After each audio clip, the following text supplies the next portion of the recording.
À l'émission cette semaine, je vous présente le Audi Q4 e-tron 2023. Bienvenue en Rololac.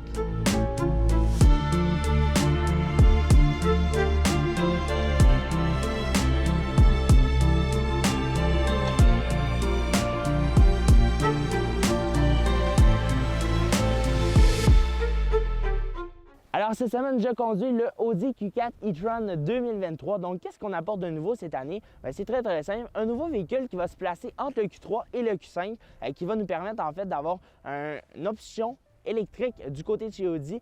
Ce sera une option finalement qui va être plus accessible pour les poches en fait des acheteurs de Audi pour venir remplacer leur Q3 et leur Q5 parce qu'on le sait, du côté de la gamme de chez Audi, on offre déjà des VUS qui sont disponibles et des véhicules bien entendu électriques. Donc on en a déjà deux. Donc le e-tron format VUS qui offre un prix bien entendu plus élevé que celui-ci et on a la voiture de performance, la e-tron GT qui elle bien entendu les performances vont être très élevées comme son prix. Mais ici, on arrive avec un véhicule de grand marché qui va pouvoir plaire à certains acheteurs, comme je l'ai mentionné, de Q3 et de Q5.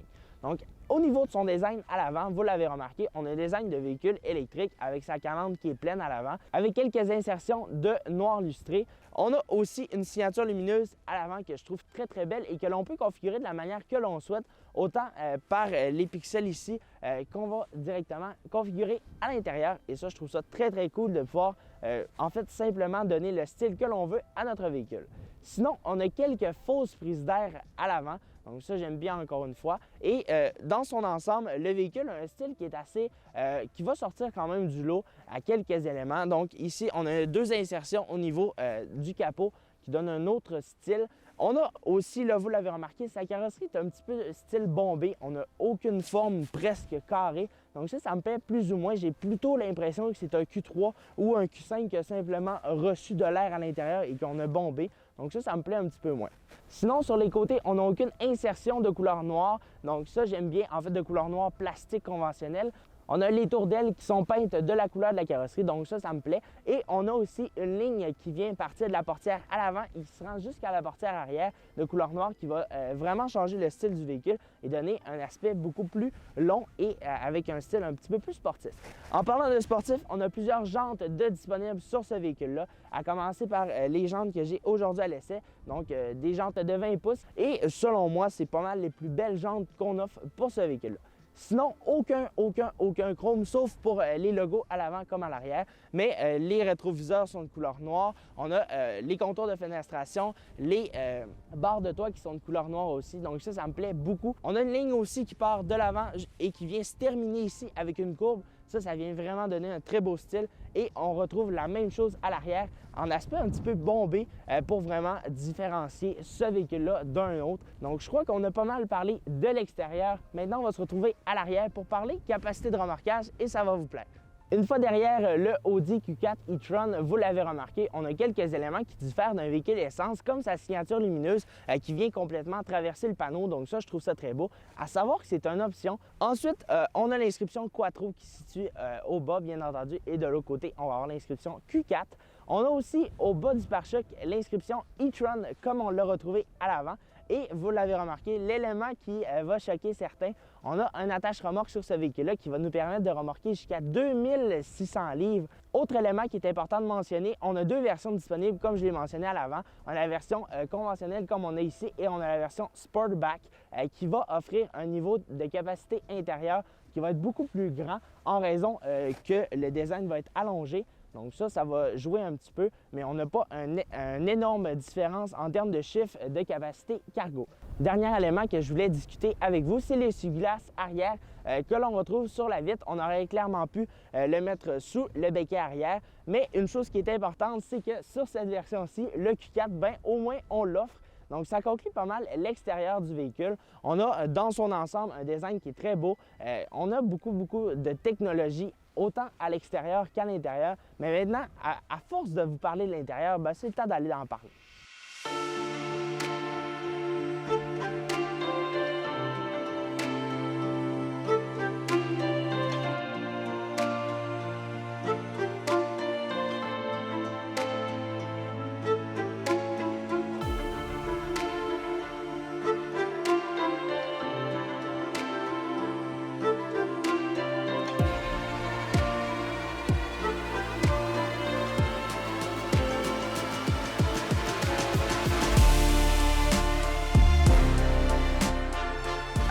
Maintenant, on se retrouve à bord du Audi Q4 2023. Donc, qu'est-ce qu'on retrouve en termes d'intérieur? Bien, on retrouve un intérieur qui est assez futuriste. Donc, qu'est-ce qu'on a devant nous? Bien, la première chose que l'on remarque quand on prend place, c'est son volant qui est en forme de rectangle avec des ronds. Donc, un design qui est assez non conventionnel dans les volants. Donc, ça peut en choquer quelques-uns et ça va prendre quand même un petit temps d'adaptation parce que autant sa forme va changer nos habitudes, mais aussi les boutons qu'on y retrouve parce qu'il y a énormément de boutons et l'ensemble est tactile. Donc, il peut arriver à quelques reprises, par exemple, lorsqu'on veut changer de chanson, d'appuyer sur le bouton finalement de téléphone. Donc, il va vraiment falloir prendre un petit moment pour s'habituer à ces boutons-là.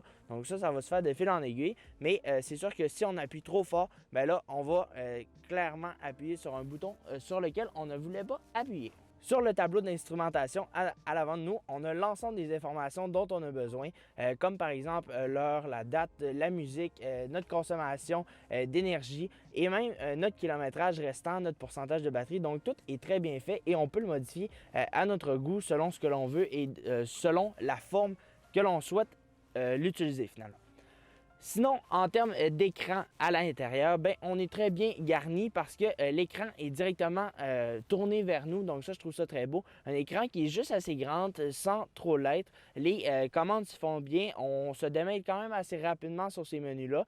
On peut le configurer un petit peu, mais pas beaucoup. Donc, j'aurais quand même aimé avoir, par exemple, Android Auto qui est sans fil. Mais j'aurais aimé, par exemple, avoir qui va directement se mettre sur les menus, en fait, rapides. Donc, ça, c'est un petit gadget que j'aurais aimé avoir. Mais encore une fois, ça, c'est selon mes goûts personnels. Vous l'avez remarqué aussi, on n'a aucune roulette pour baisser et monter le volume. Donc, tout va se faire via une roulette à droite de la console, qui n'est pas très grande, soi-disant, la console. Mais cette roulette-là fait très bien le travail. On monte, on descend le volume. Donc, ça fait très bien. On peut changer l'ensemble des chansons. Un petit peu plus haut, on retrouve le Drive Select où on peut modifier les modes, la traction contrôle, les phares de détresse. On retrouve aussi deux boutons pour les caméras et les aides à la conduite. Le petit levier de vitesse qui va super bien, soi-disant. On fait seulement que appuyer sur le bouton Start Stop et le véhicule va automatiquement se mettre en mode parking. Donc ça, je trouve ça très bien. Sinon, on a des palettes au volant derrière le volant qui va venir modifier le pourcentage auquel on va avoir un freinage régénératif. Donc ça, c'est très bien de pouvoir le configurer là parce que dans ce véhicule-là, on n'a pas de conduite à une pédale. Ça, je trouve ça un petit peu négatif, mais on en parle lors de l'essai routier. Mais pour conclure, à l'intérieur, on a un design qui est très beau, très affiné aussi. On a plusieurs éléments de couleur aussi. On a les prises d'air qui sont en aluminium brossé, que je trouve très belles et qui vont bien se fondre dans son design lorsqu'on va toutes les mettre dans le même sens. On a vraiment un style qui est très beau. Les matériaux sont de bonne qualité, aluminium brossé, piano noir, du cuir, du plastique. Donc dans son ensemble, ça va très bien. On a plusieurs connectiques USB type C à l'intérieur et on a de l'espace. Comme vous avez remarqué, je suis très bien à bord. Donc ça, j'ai absolument rien à dire et même la console est quand même très bien optimisée. Donc je crois que ça fait pas mal le tour de l'avant. Maintenant, on va se retrouver à l'arrière pour en discuter. Alors, on remarque tout de suite, une fois derrière, on est très bien assis, on est confortable. L'espace au niveau des jambes est relativement très court. Je me suis assis comme si j'étais assis à l'avant. Donc, mes jambes, on a de la place un petit peu, mais rien d'extravagant. Et au niveau de la tête, c'est très bien. En termes d'espace, ça, je ne vous le cache pas. Sinon, en termes de matériaux intérieurs, bien, on a du cuir pour ce qui en est des bancs. Mais au niveau de la portière, on ne retrouve pas les mêmes matériaux comme le piano noir qu'on le retrouve à l'avant. C'est dans l'ensemble du plastique. Donc ça, je trouve ça un petit peu plus triste finalement. Les poignées sont par contre en aluminium brossé. Dans sa globalité, on retrouve plusieurs espaces de rangement, autant pour les verres que pour mettre l'ensemble de nos trucs. On retrouve beaucoup d'options de connectivité à l'arrière comme à l'avant. Les USB type C qui se retrouvent encore une fois derrière et le système de climatisation que l'on pourra mettre à notre choix derrière. Donc dans son ensemble, on a un intérieur qui est très intéressant, on a un intérieur qui est très bien fini. Oui, il manque quelques petites choses par-ci par-là et surtout de finition peut-être à l'arrière, mais dans sa grande majorité, on va s'asseoir à l'avant. Donc c'est là que je m'en vais maintenant et on va à l'essai routier. Alors lorsque je prends place à bord du Audi Q4 e-tron 2023, donc qu'est-ce que ça donne ça au quotidien? Bien, c'est un véhicule qui est très plaisant à conduire. On a vraiment l'impression d'avoir une conduite Audi. Ce que je veux dire par là, c'est qu'on n'a pas le sentiment, par exemple, d'avoir un véhicule où on est complètement déconnecté. Bien, ici, on a vraiment la sensation de conduire un pur produit Audi et ça, c'est vraiment plaisant parce qu'il y a beaucoup de critiques qui ont sorti dernièrement par rapport au Volkswagen ID4 qui lui semblait avoir une conduite qui est un petit peu moins précise ou on n'a pas vraiment de sensation de conduite. Mais ici, avec le Audi Q4, on a vraiment le sentiment d'être dans un pur Audi et ça, c'est vraiment plaisant. Donc, qu'est-ce que c'est le Q4? En fait, c'est simple. On a vraiment l'impression de conduire un Q5 avec une base électrifiée. Ce que je veux dire par là, c'est qu'en termes de conduite, en termes d'espace intérieur, oui, on a peut-être un petit peu moins d'espace à l'intérieur qu'un Q5, mais ça reste assez semblable. Bon, j'ai parlé pendant aussi la présentation intérieure des boutons au niveau du volant. Bon, oui, j'ai eu un petit peu de difficulté lors de mon essai à en faire l'utilisation parce que à quelques reprises, en fait, il m'est arrivé d'appuyer, par exemple, sur le bouton pour changer de chaîne et tout simplement, j'ai appelé quelqu'un. Donc ça, c'est quelque chose qui est dérangeant un petit peu lorsque l'on appuie. Le bouton est tactile. Donc, il va être très facile de pouvoir appuyer et d'appeler quelqu'un. Et je m'en excuse profondément de ceux que j'ai pu appeler pendant mon essai. Mais ça, c'est quelque chose qui est dérangeant, mais que l'on voit partout. À partir du moment où l'on a des boutons qui sont tactiles, bien, c'est quelque chose qui est assez récurrent de voir ça, là, des petits problèmes au niveau du tactile. En termes de puissance, qu'est-ce que ça donne ce véhicule-là? Bien, c'est simple. On a 295 chevaux, 339 livres-pieds de couple. Qu'est-ce que ça donne, ça, 295, 339 livres-pieds de couple? Pour vous situer, un Volvo XC40 Recharge possède 402 chevaux. Donc, ce qui veut dire qu'on a 201 sur l'essieu avant et 201 sur l'essieu arrière. Donc, pour vous dire, la puissance ici, on est à 295 pour une traction intégrale. Donc, ça fait pas beaucoup de puissance. Oui, l'accélération est quand même très bonne. Ça, je vous l'accorde. Lorsqu'on appuie, ben, on a le sentiment finalement d'avoir un véhicule électrique, mais qui ne pousse pas nécessairement beaucoup comme on peut le retrouver, par exemple, à bord d'un Volvo ou d'une Tesla Model Y. Je vous montre, par exemple, là, je suis présentement à 40 km/h. Ce que je peux faire, c'est mettre l'accélérateur à fond et vous allez voir, on a, oui, un kick, mais sans plus.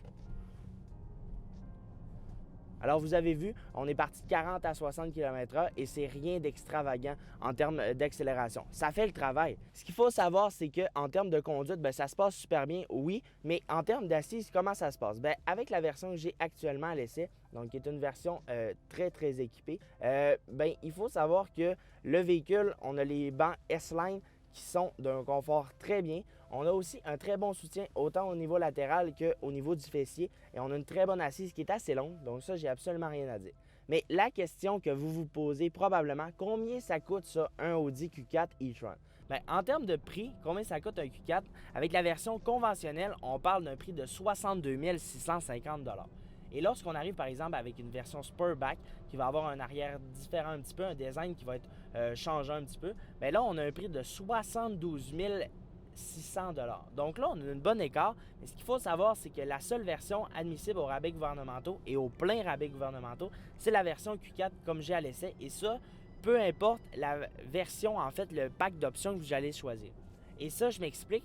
Ici, ça va vraiment être des packs d'options où on va choisir, par exemple, le pack technologie, le pack ci, le pack ça, qui va faire que la version que j'ai aujourd'hui à l'essai est de 86 650 $ plus taxes.